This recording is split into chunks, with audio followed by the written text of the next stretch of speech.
So hungry that everything was finished. Is the food good? Really good. Really, yeah. Or maybe it's just because I was super hungry.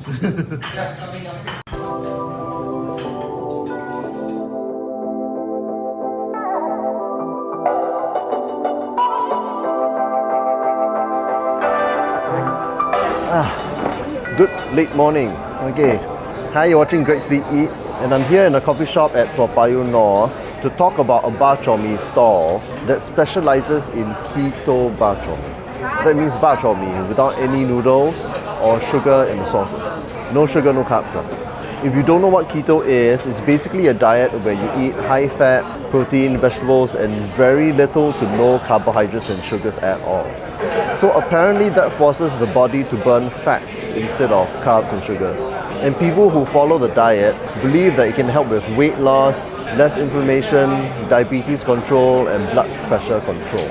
And this stall over here appears to be the first hawker in Singapore that actually offers keto dishes in Singapore. So in addition to keto bak chor mee, this stall also offers other keto dishes like keto laksa and keto Teochew porridge. So the eatery is not just a one-trick pony. The store was started by now 45-year-old Sandy Lee and her 52-year-old business partner Louis Tan. They have more than 30 years experience in the food industry, and they opened this modest bak chor mee stall in 2018.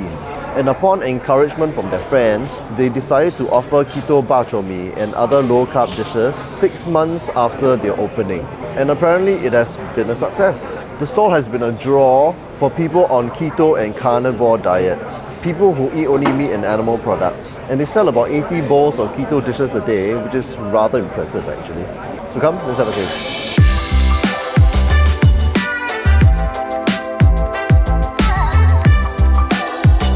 Hi, can I have one keto bak chor mee? Dry one or soup one? Dry one. Dry one. Chili vinegar, tauge, okay, Yeah.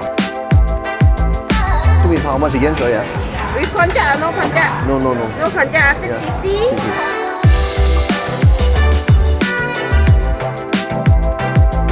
Okay, so I'm back from the stall with an order of their keto bak chor mee. So what it is that it is a whole pile of blanched pork slices, minced pork and bean sprouts. Then it is dressed in a bak chor mee style seasoning and topped off with crispy ikan bilis bits and a whole bucket load of pork lard. And the dish looks absolutely insane. I mean, look at this. So, trying some, okay? Let me mix a bit. Okay.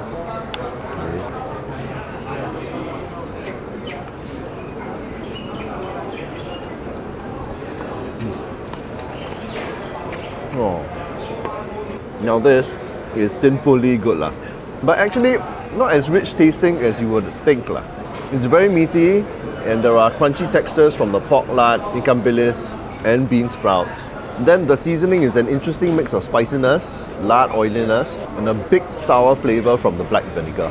Apparently the vinegar is custom mixed from a few black vinegar brands so that it's a bit rounded in taste and not so sharp. Then there is some mushroom sauce in the mix, and that has a bit of oyster sauce which has a very tiny amount of carbs inside. The savoury flavour comes mainly from a bit of salt from the chili sambal if you order it with chili, and the salty ikan bilis. Overall, it's a very tasty, meaty, Moorish dish, and it's not too rich because of that predominant vinegar flavour in it. That said, not everyone will enjoy this predominantly sour flavour. Thankfully, you can ask the stallholders to add less of it. In addition, it's also a bit light on the savouriness at times. You see, in addition to being keto, the stall is also quite conscious about the salt levels in their food for health reasons. But good news for people who are not too concerned about salt, you can up the salt level by asking for more chili sambal or more ikan bilis, or you can add a bit of soy sauce in it. But bear in mind that soy sauce does have a bit of carbs in it, so it's not ideal for diabetics who are looking to be strict about their carb and sugar amounts. So the stallholders are happy to customize the keto bak chor mee to your specifications, and in fact, my preferred order when I come here is the keto bak chor mee with a little less black vinegar and more ikan bilis. And a bit less vinegar and then a little bit more ikan bilis. And that nicely balances out salty and sour flavors, and it makes it even better in my opinion. Okay, next, the soup on the side.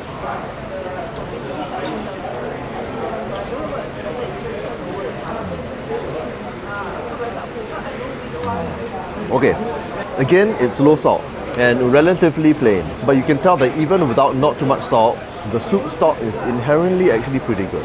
Apparently it is made using dragon bones, pork loin bones, and that makes for a very good stock. And one side note about the oil that they use here, they only use 100% pork lard at this stall for all of the cooking and the preparation of the sauces. They don't use any vegetable oils or fruit oils like palm and coconut. I asked them why, and they told me that they believe that pork lard is healthier because it is not the heavily processed or highly refined vegetable oils or fruit oils that is available from suppliers. So that's pretty impressive to hear. Okay, I'm back to try two more dishes at QiYin, Teochew Noodle. I ordered their keto laksa, which is right over here, and I also ordered a portion of their keto meatballs. Firstly, the keto laksa. It's quite good. I ordered it with shirataki noodles instead of normal thick bee-hoon. It's an additional 180 upcharge, and these noodles are made from konjac yam. Very low in carbohydrate and very high in fiber, and you can ask them to put it in any of their keto dishes. The store also gives you more protein, 2 eggs instead of 1, and they omit the fish cake because fish cake has carbs in it. There are also other ingredients like bean sprouts, cockles, and tau pok, tofu puff. Okay, so having a taste. Some konjac noodles, some tauge, one tau pok. There we go.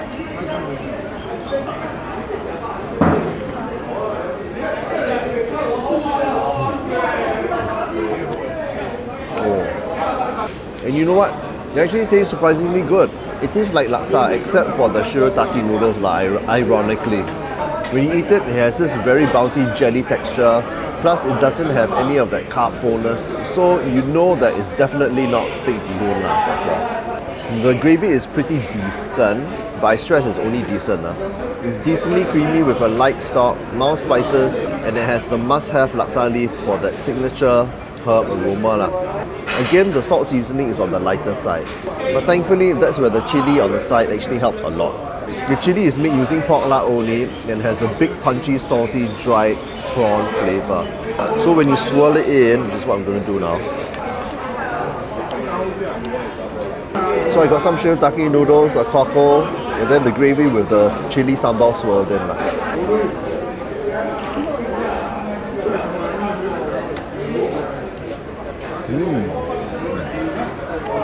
Much better, much better. Oh. It adds quite a bit of flavor and spiciness, and the cockles are nicely raw and they feel very, very fresh, and it's just warmed up just by the piping hot gravy a bit. And the tau pok, well, tau pok is and the tau pok is tau pok good for sopping up the gravy, as I always say. So if you choose not to have the shirataki noodles, right, they will give you tons and tons of bean sprouts, which is good and bad depending on how you look at it. Good if you like bean sprouts, but slightly bad because when the bean sprouts are cooked, right, they will release water and dilute the gravy just a bit more. So if you feel that the gravy is a bit diluted, right, you can actually ask for more chili sambal, or if you don't mind a bit of carbs, you can actually add a bit of soy sauce into the mix. Next, the keto meatballs. These are keto meatballs, and they are pork balls made using no flour, no MSG, and no sugar. It's apparently 70% pork and 30% fat, and there is some shiitake mushrooms and sea salt seasoning.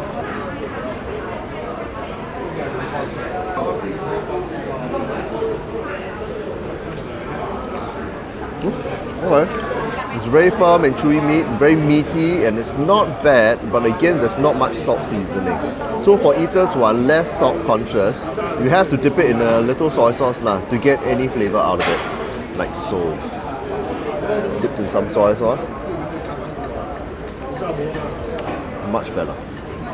And as for the soup is the same soup you get for the KETO BAK CHOR MEE. It's that pork bone soup, but here they actually put fried garlic bits and they put seaweed.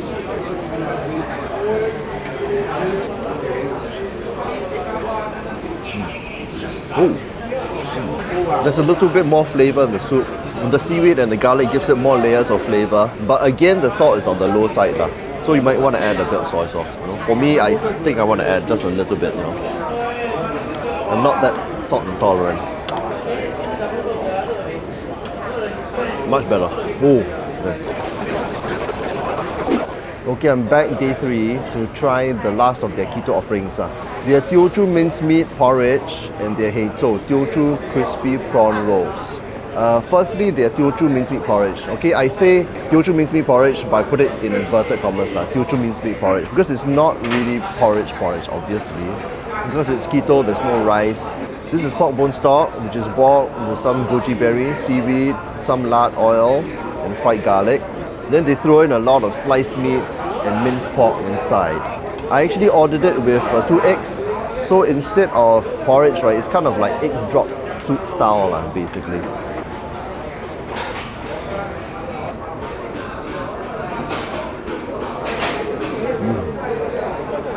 Oh, very nice. This is very comforting. It's got a nice gentle stock flavor, a bit of natural sweetness from the goji berries, and the seaweed and the fried garlic adds even more layers of flavor to the dish. There's some fried onions at the side and some spring onions. So if you don't mind that, right, you can add it on top for additional flavor. And the egg, obviously, is egg drop. It's nice to have egg drop soup. Okay, the salt level today is actually more salted than usual, I think. Or maybe my taste buds have acclimatized to less salt, I don't know. But it tastes perfectly fine today. In fact, it's very Moorish, very nice. Wow. In order to get closer to the Teochew porridge experience, right, I say closer in inverted commas, okay, you can actually add cauli rice, which is basically cauliflower bits. It's been broken up into little bits. It's not good, it's not bad, it's just different. It has its own thing going, it's got a bit of vegetable bite to it. The cauli rice tries to mimic rice, but of course it's very obviously not rice. Which is why I actually prefer this option which they have over here, which is to omit the cauli rice and to just have it as a soup, because the inherent broth is actually very nice, and then to actually crack 2 eggs for more protein and for the egg drop soup effect. Okay, next the KETO Teochew crispy prawn rolls. There you go, very nicely fried today. So what they do is that they take minced pork, prawn, carrot, water chestnut, but instead of flour, they actually use yam to bind the mixture. And then it is deep fried in 100% pork oil. And deep frying in 100% pork oil is practically unheard of in hawker stalls and restaurants.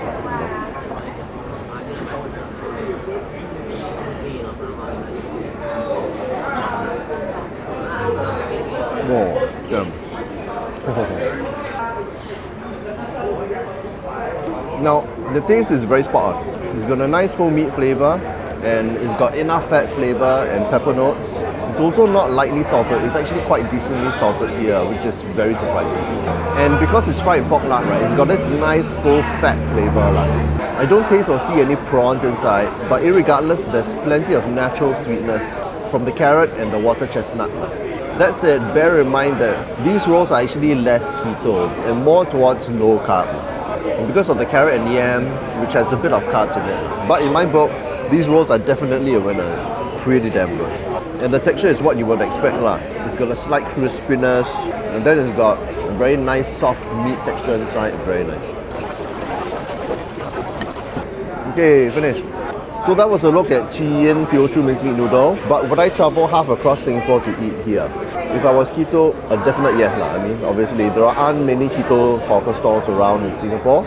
And especially if I lived in the neighborhood, this would be a weekly visit for sure. The question is it appealing to people who are not on a low-carb diet?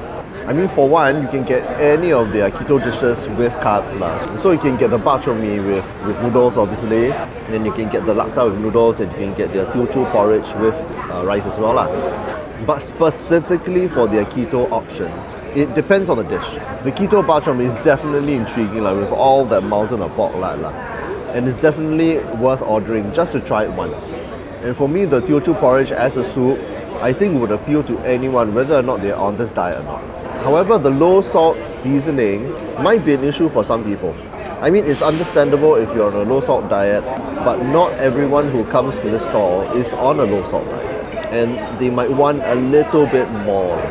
Thankfully, the stall can actually tweak the food to have a little bit more salt, and it's a pretty easy request for it. So that's good news. So thanks for watching another episode of Let's Be Eats. We're eat through the whole of Singapore. If you liked this episode, give it a like, comment below, and subscribe below, and turn on the notifications bell. And I'll see you in the next one for much more eating. Bye bye.